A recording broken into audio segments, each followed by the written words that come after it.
And welcome back to Little Cuts, our weekly mini-sode where we dig into the things that we've been just watching recently.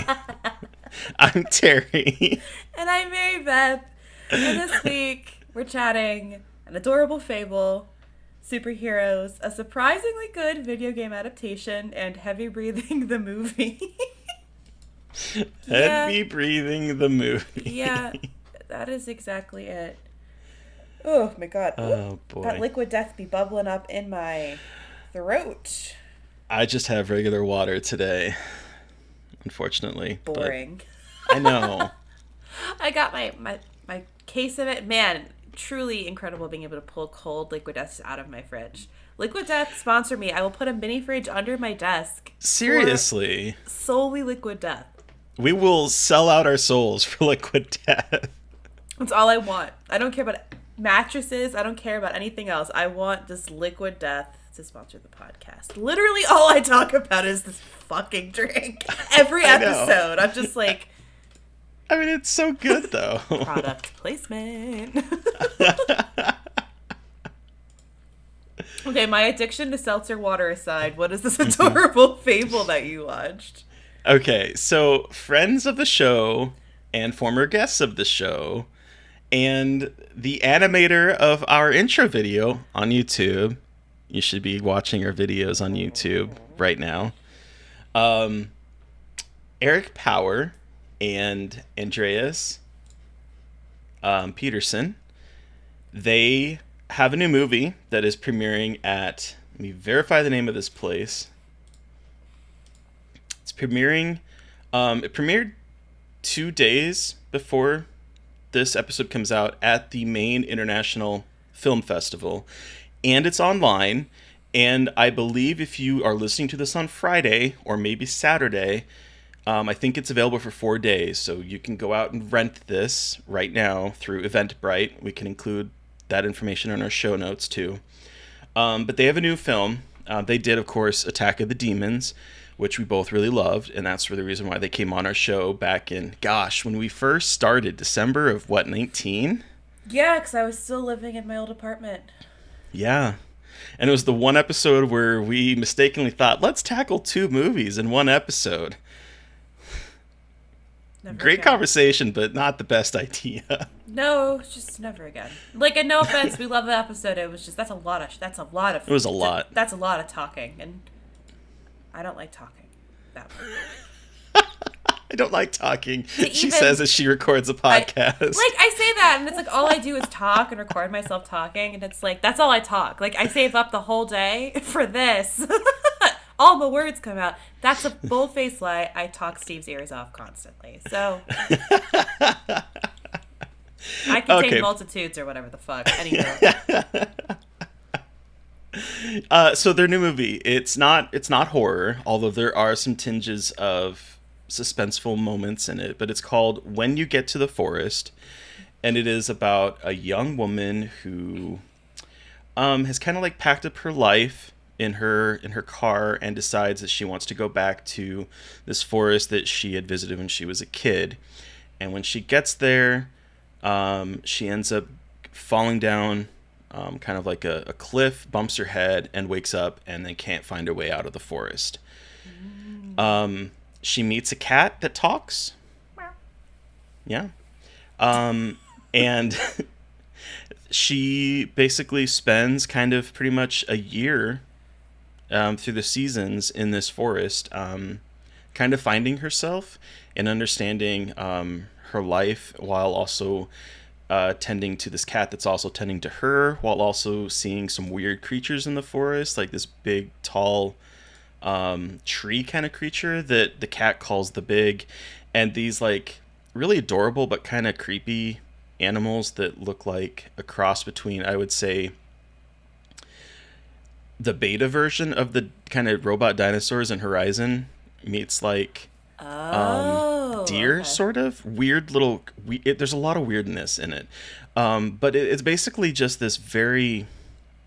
I'm gonna use this word, and I don't mean it pejoratively, but very twee. It reminds me, the feeling that I get watching this movie reminded me of playing like, Strange. What is Stardew that Valley? game called? No, Stardew what is that? Valley? No. Undertale? No. Stranger. Is it Stranger Than Life? Is that what it's called? Life is Strange? Life is Strange. Okay. Jesus Christ. Yes, the Life is Strange games. That sort of like Yeah. mix of dare I say hipster type music with like that sort of like ennui, that wistful melancholy Okay. that I think those games like really do well selling. This feels like it gave me the same feeling. It's more of a mood piece than it is a straightforward narrative. There's not a whole lot of story going on, but it just gave me like this feeling of like wistful melancholy as I was watching it. Does it have Dimland vibes? Dimland. is Yes, the one- yes, Yeah. it actually does. Yeah, Because that okay, because that was the less that movie- creepy, Okay. Okay. but more like nature is healing, kind of just. Oh, And okay. let me be honest, Eric Powers' animation has just like increased It's- so much from when he did Attack of the Demons. I'm Like, so excited to see because his style is fucking incredible. Like I Mm-hmm. can't even like comprehend the work that he is doing with construction paper and building these worlds with that and doing how it does gore and stuff. Ugh. because like if listeners, if you haven't watched Attack of the Demons, which I think you should, or if you haven't watched our intro video, which I think you should, his art style is sort of, I mean, it's in the same. The only thing I can compare it to is South Park, but it's nowhere near as crude as South Park in terms of the animation style. But it's papercraft. It's Yeah. papercraft animation. But his art and his ability to create things that are obviously paper, but just evoke reality is quite stunning. And I think he's like operating on a whole nother level in this movie than he did with Attack of the Demons, and I just love seeing his personal growth as an animator. And the story is just it just gave me such like emotional feelings watching it. Like I really dug it. The music is great. It's just it's just a really wholesome type of movie, and it was unexpected, and I would really recommend going out and renting it through Eventbrite because I really dug it. I still need to watch it. I'm very excited though. Yeah, I really They're recommend incredible it. people. So Yeah, and they're just very they're nice just people. good. They're just good eggs. They're good folk. They're good folk. Glad to know Yeah. them. Yeah, me too. I'm glad to have met them. Okay, transitioning quite strongly from what I understand. Let's talk about superheroes. Superheroes. So I am finally watching season 3 of The Boys. Okay, no spoilers. Have you watched the show? I've watched the first 2 seasons. Okay. I binged, and I want to binge, so I was waiting until All the episodes. Okay, fair enough. I know a little bit. We're not caught up all the way to everything. I literally like 10 minutes before we recorded, we watched an episode.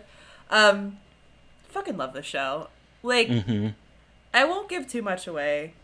If people who haven't seen it, The Boys is basically Marvel, but what if the superheroes were huge pieces of shit? And it's a much bigger commentary on like the industry behind the superheroes, Right. how they are commercialized. Like it's very much what superheroes would be like if they were if this was the way society was. It's not Right. idealized like, oh cool, they're saving the world. It's more just like they're kind of saving the world, but they're actually capitalist, humongous capitalist cogs. But they're selling all these toys. Yep.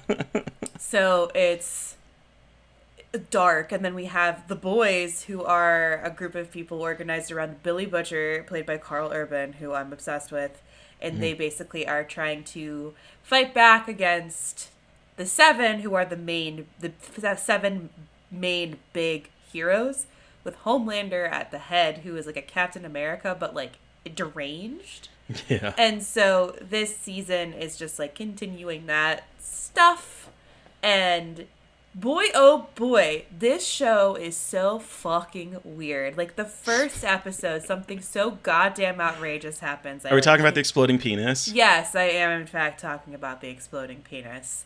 Like that's the premiere, like the season premiere. That's literally the only thing that's been spoiled for me. Yeah, good, because there's a lot of shit that's happening, and I just finished episode 4, and it's just like, Jesus, like, there's a lot happening, but it's so well done, it's so ridiculous, but, I mean, damn if that show is not incredible, and Homelander is this, I will go out on a limb and say Homelander is one of the scariest villains I have seen in television, if not, like, all media. Like, he is one of the, and this season especially, like, he is unhinged already, but it's just he is terrifying. And Anthony Starr, who plays him, if I ever see that man in public, I will cross the street and run away. Like, I know you are not like that, but Jesus Christ, I cannot look at that man. Like, terrifying. He's too good at it. It scares the shit out of me. Oh my God, he's insane. But I absolutely love the show. I mean, like, it's disgusting. Good. It's ridiculous, but it's like, this is what gets me into superheroes. Like, I like this darker, gross side to the whole me too. situation, like, to the whole, like, what the complex and, like, what that whole what society would look like. And yeah, so season 3 is really good so far. I mean, started out with a bang and has just kept going, and they did a couple things I didn't expect in terms of character development that made me really happy, because I thought, oh Jesus Christ, this is going to be the whole season, and they like changed trajectory very quickly, and I was very excited. I'm like, oh cool, okay, then great, my concerns have been erased. Like, it's episode 2 or 3, so. And it's unfortunately a little bit relevant to today's era with the radicalization of the alt-right, so just be prepared for that as well. Yeah. I was going to ask, have you gone to the Herogasm episode? Which episode is that? I don't know if I have. It's like an orgy. Oh, no, I have not gotten to an orgy yet. I think that's what it is. I think just it's like watched all the superheroes coming together and fucking. Okay, I just saw a scene where Kimiko kills somebody with a vibrator. Wow. I give you no context other than she kills someone with a vibrator, and then she fights with dildos. It's incredible. It's incredible. Giving me a little bit Everything Everywhere All at Once vibes with that. A little bit. Yeah. Can't wait to watch it. I need to wait for festival season to maybe slow down a bit. It's like it's like what I watch with Steve when we eat dinner and stuff, to give me something fun to watch, because I'm not writing about The Boys, because I'm trying to give myself things I actively don't write about. It's so important. It is. Like, I need it so badly, because we write about so much of the stuff we watch. It's like, I need to have that, so I have something I can actually just enjoy and not, like, think critically about in any important way. So that happened with me Saturday, because I rewatched, speaking of which, Everything Everywhere All at Once. I rewatched it Saturday night because my roommate Cass hadn't seen it yet, because I watched it when she was out of town. And I was like, I really want to rewatch it. And I was like, do you want to watch this? She's like, sure. And I had my laptop in my lap, and I'm like, what am I doing? I am not writing about this. But it's just, it's typical. Like, I'll be watching a movie, and I'll have my laptop in my lap to take notes constantly. So it's important to have that stuff that you can just enjoy. Exactly. And, like, not trying to form some kind of thesis statement. And it also helps, I think, I will say that I have the job I have, which I'm very thankful for. I don't have to be pitching, because I haven't done a lot of freelance, and, like, that is a massive privilege on my part. So I am definitely grateful for that for right now, because Jesus. Yeah. That grind is real. But anyway, off of my... Moving to something I think we both watched for work. This is that video game adaptation. Okay, y'all, I was not prepared for how much I enjoyed Resident Evil, the new show on Netflix. I went into it with very low expectations, because I'll be honest, I have seen all the Resident Evil movies. I enjoy a lot of them, but I don't consider them to be Resident Evil. Exactly, though. They're their own brand of something. I love them. I love these movies, but they, like, are very much like a different universe. Like, it's got, like, a whisper of Resident Evil the games. But... Yeah. And even the movie, because did you ever see Welcome to Raccoon City from last year? No. Again, it was enjoyable, but it wasn't great. It just Well, that was cool. it was Wasn't trying it to like do too much. overcorrecting? Like trying to be like all of the game lore, and everyone's like, "What in the fuck are you talking about?" Well, and it took first game, second game, smushed And them smush it together. together. Yeah, yeah, Just yeah. way too much to happen in a 90-minute movie. Yeah. So I went into this with very, very low expectations because I'll be perfectly honest, the two timelines, the new Raccoon City, I'm like, what are we doing here? But the story is that Albert Wesker from the video games, played by Lance Reddick, Lance Reddick. Reddick, Mwah. has uprooted him and his two twin girls. Are they technically twins? They are twins. Yeah. Okay, because they're from different mothers, I know. But Yeah, but it's what? Yeah, they're twins, ostensibly. yeah, moved to New Raccoon City, which is like if you take Edward Scissorhands, Conformityville, stripped it of any sort of color, and put surveillance cameras in it, you would have something resembling New Raccoon City that's owned by Umbrella. He works for Umbrella. Surprise, surprise. So it follows them in 2022 as the twins are kids, and then 14 years later, where Jade, one of the twins, is a scientist and trying to figure out how to coexist with the zombies that they call Zero that happened and an outbreak that happened in New Raccoon City when they were kids. And so the storyline flips back and forth between the two of them. I have thoughts on that story, on the that kind of structure, but I'm curious what you thought about this, Mary Beth, because I know you saw it a while ago before. Yeah, I saw it a while ago, and I'm excited. It's one of those things where I'm watching it and I'm like, I think this is really good, but I'm very curious what everyone else is going to say. And we're recording this on a Tuesday. The embargo just broke, and people are already tweeting really positive reactions. And I'm so happy. I'm like, okay, cool. Like, because, sometimes you're like, am I a correct judge of this? So surprised at how much I enjoyed this. Because, I mean, like, Resident Evil movies have a special place in my heart. I didn't see Raccoon City, but I was like, they could really just drop the ball. But I think they struck this really incredible balance between things for diehard Resident Evil fans and people who aren't familiar without compromising anything. It's like really, and I think that's why Resident Evil lends itself so well to the a show format, because you have a little bit more time to kind of iron out that context and strike a better balance. I think with movies, if you have such a truncated timeline, it's like harder to kind of figure out what you want to do. So I agree. The split timeline, I really did prefer the New Raccoon City when the girls were younger. I think that had much more... The pacing was better for that. It was much more interesting to me. And I liked seeing the T-virus breakout. I thought like that... And like it's more of like a conspiracy story about unraveling what's going on. And it's really, really, really fascinating. And it goes some really... really weird places. And again, like the future stuff isn't terrible, but it feels a little bit sillier, I think. I think it's a little bit more tropey because it's hitting like all of the kind of post-apocalyptic kind of notes that you see, like people that are hiding bitten people that they know are going to turn, the kind of evil cult that seems like it's pulled from The Walking Dead. The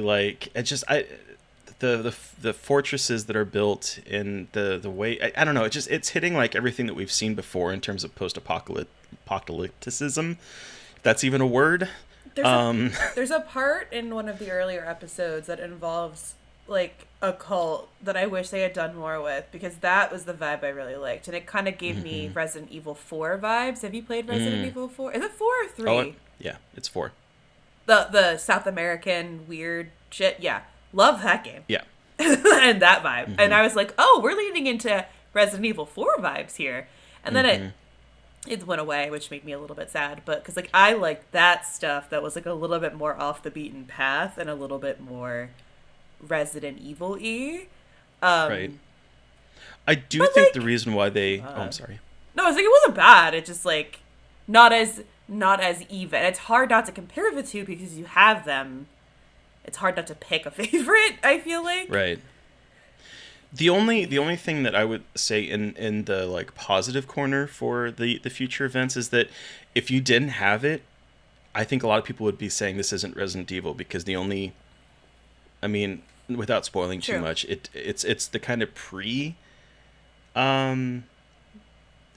outbreak type stuff, so there's not a whole lot of monsters in the past stuff, whereas like the future stuff allows them to like throw lickers at the screen and throw giant spiders and throw like a bunch of zombies and stuff that the kind of past storyline isn't able to touch on because it's sort of the events leading up to. So in that regard, I do appreciate it, because otherwise I think if people just had that past stuff, they'd be like, where's my lickers? Where's my T virus? Where's my, tyrant? Where's my this? Where's my that? Because they don't obviously get to see that. Yeah, no, and I agree with that. And I think they use the timeline, the two timelines really well to build tension and kind of leave you like, this show is going to be so easily bingeable because they really do a good job of like, oh god, I need to fucking know what happens next. Like, they really do build that tension really well with both storylines and like kind of establishing like these interesting kind of questions of who is who and who is where and what is happening. And I think they do work well together. I don't think necessarily they would have worked separately, and they do work well together. I just think one of them is better paced than the other one. Right. Same. But regardless, fucking rules. So shocked. Sorry we doubted you, but I mean, like, can you blame us? I feel like and I tweeted, like, it's good. People were like, are you serious? Like, I know, I understand, but they somehow pulled it off, and I respect that immensely. Because Jesus. Yeah. What I said in my review was that it somehow honors the original games while crafting its own future. Like, this honors the games in a way that none of the movies ever have. I enjoy those movies very much. But in terms of, like, honoring the fact that those games happened, this somehow honors that while also telling its own story and remixing the characters a bit. And it just surprised me. Yeah, I love what they do with Albert Wesker. So people who have like questions about that, just buckle in. And they handle it really, really well. It's really cool. So, yeah. I don't want to say too much. I don't want to spoil, because there's a lot of cool stuff that happens that it's like... Because it just came out the day before this episode drops, so... So, yeah, get ready, y'all. It's a good way to spend your weekend. Yeah, I got them in 2 chunks, and I could have just as easily sat down and watched all 8 episodes, like one after the other. No, I know. It has like, it just grabbed me and immediately pulled me in. So I know. As a fan of the games, I played all of them except 4. I could not finish 6, because I think 6 is Abomination. Other than that, like, I've played every single game, Offshoot, yada yada yada. This is good. Is 6 Code Veronica? No. Okay. That one was 3.5. Oh yeah. Okay. 6 is the one where, like, it's like all action, 3 different storylines. They just really leaned into excess. Cool. All right. Great. It just was not good. Can't get them all. No. Plus, I don't think if that game was as disastrous, we would have gotten Resident Evil 7, which I think is the finest entry in the series. That's my favorite. Fuck, I need to play that again. I know now that they've updated it for PlayStation 5. What was our horror comedy for this week? Heavy Breathing the Movie, aka Student Bodies, from 1981. What was this? What?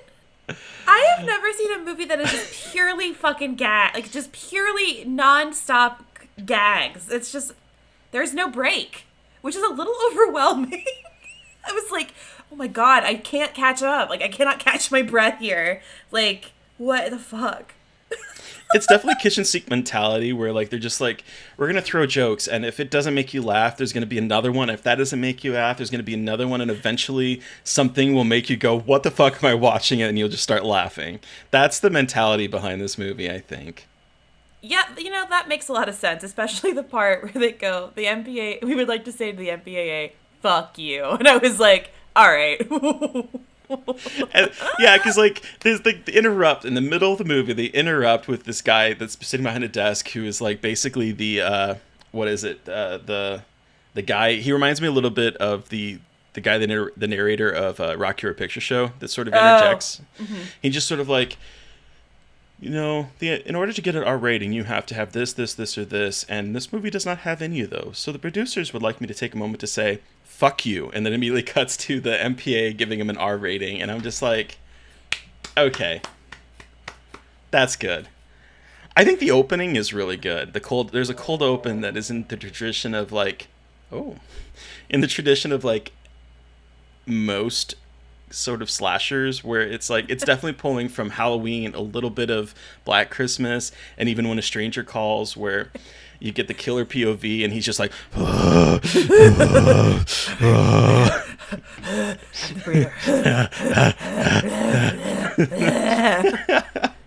and there's the woman inside. Watch it on video, guys, because you didn't miss the face. If you're not watching the video, you missed the faces we just made, and you don't want to miss it. Subscribe to our YouTube channel. I'm filleting the microphone almost at this point.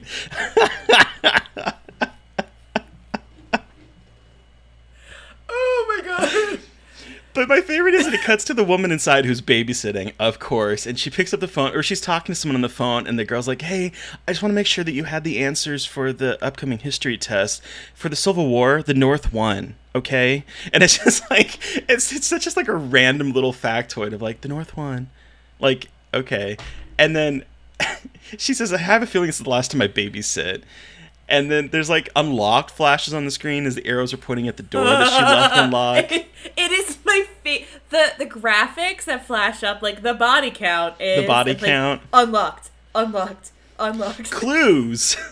When she kills a fly and they put the 6.5 for the kill count when she kills the fly.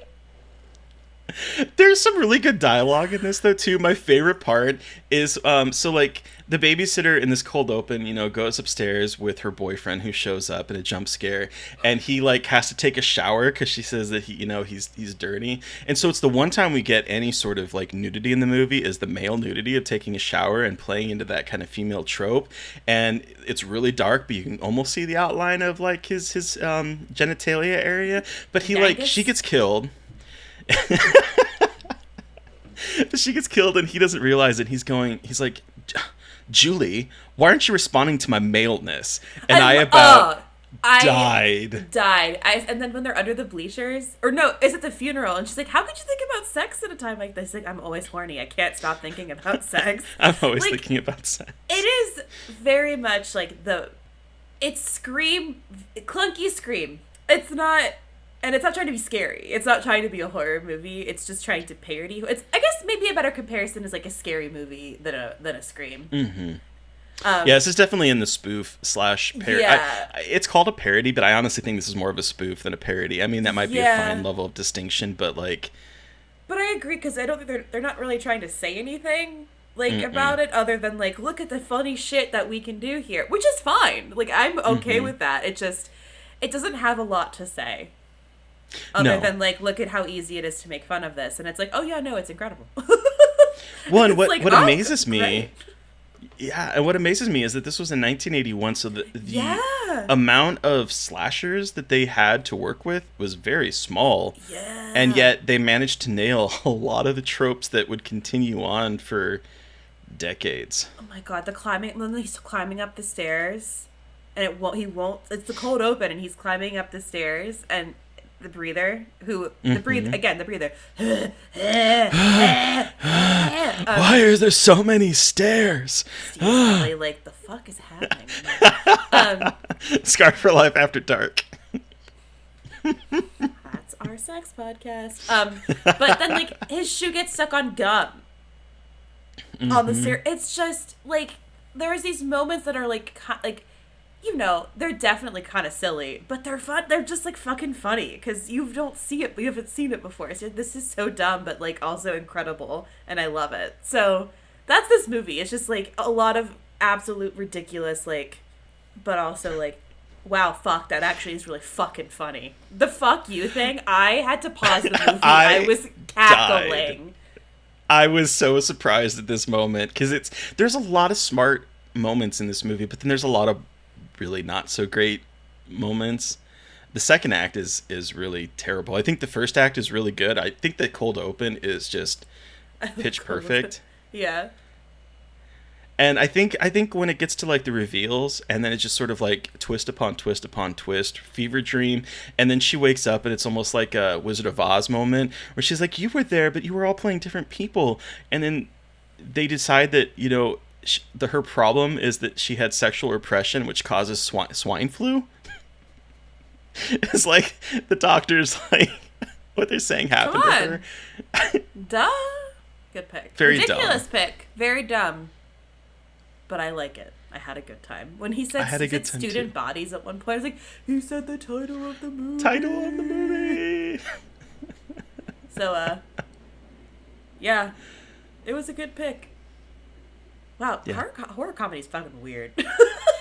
I know. So I feel like we've seen them all over the place. I know. Like, just like, the tone is so all over. Really smart ones, really stupid ones that are, like, kind of sad. Great. But, So next week for a horror comedy, we are actually taking a break because it is Fantasia, and I will be in Montreal, and Terry will be covering as well, and so we don't have time to watch another movie, or we don't really want to make time to watch another movie on top of all the other movies we'll be watching. So we'll have a little cuts, we just will not be talking about an extra movie on our plate because we already have a lot to watch. We sure do. Jesus Christ. We sure do. So many movies. So many movies. But we will have a full episode on Monday. We will. And who are we talking to, Mary Beth?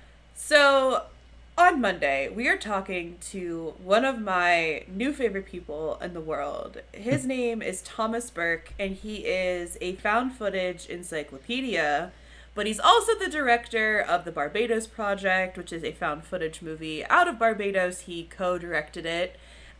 He works with Found Footage Critic. He edits all of the found footage movies under the sun. And he's just a great guy. And he brought with him Edward Scissorhands. Snip, snip. Snip, snip. Snip, snip. So get ready for that because we just talk a lot about what a great footage. Choice. And it was a great show. It was great to finally talk about that movie. That's another one I'm surprised we haven't talked about earlier. So. Yeah, there's a few that are on the list that I'm just like, I can't believe no one has come on to talk about it. So. I know. I'm glad to check this mark off. I know. Check this mark off? Check it. Yeah. I went with it. I was like, yeah, that's right. Yeah. Fuck. Sometimes the things, like as I go back and edit an episode, sometimes the things that come out of my mouth, I'm like, what? I know. For me, I'm just like, are you high, Terry? Like, what are you yelling about? Like, why? You just... And then we just, don't even correct each other, because we're just like, yeah, okay, that makes sense. Roll with it. Yeah, exactly. Oh, gosh. Well, listeners, you've heard from us, but we want to hear from you. We do. How'd you like the Resident Evil show? Let us know. Mm-hmm. Send us an email at scarredforlifepodcast@gmail.com. Or you can... Did I say the name of our email wrong? I think you said it right. No, I think you said it right. Doing this show for almost 3 years, and I'm just like, what's our email address? Like, I don't know why. Send us an email, scarredforlifepodcast@gmail.com. You can also reach out to us on Twitter. I am at MB McAndrews. And I'm at Gailey Dreadful. I got our email and our podcast handle mixed up in my head. That's why I fucking froze there. But make sure to follow the podcast at Scarred Podcast. And please don't forget to review, rate, and subscribe. And make sure you're watching us on YouTube because it's cool. I'm editing videos for you guys. Watch them, please. And let us know if you would be interested in a Patreon. We're tossing it around a bunch. So let us know. Actually, for real, thinking about it. Yeah. So. Finally. So seriously, let us know what you guys think, if that's something you guys would be interested in, because we would love to do it if it's worth our while. But so thank you to Eric Power for our artwork. Thank you to what in the fuck is happening to me today? Oh my god. I've gone through too much traumatic shit in the past 2 weeks. My brain is just like, it's I true. don't know. Okay, thank you to Eric Power for our artwork. Thank you to Sean Keller for our music. Thank you everyone for listening. Please stay safe out there. Most importantly, stay creepy. And until next time.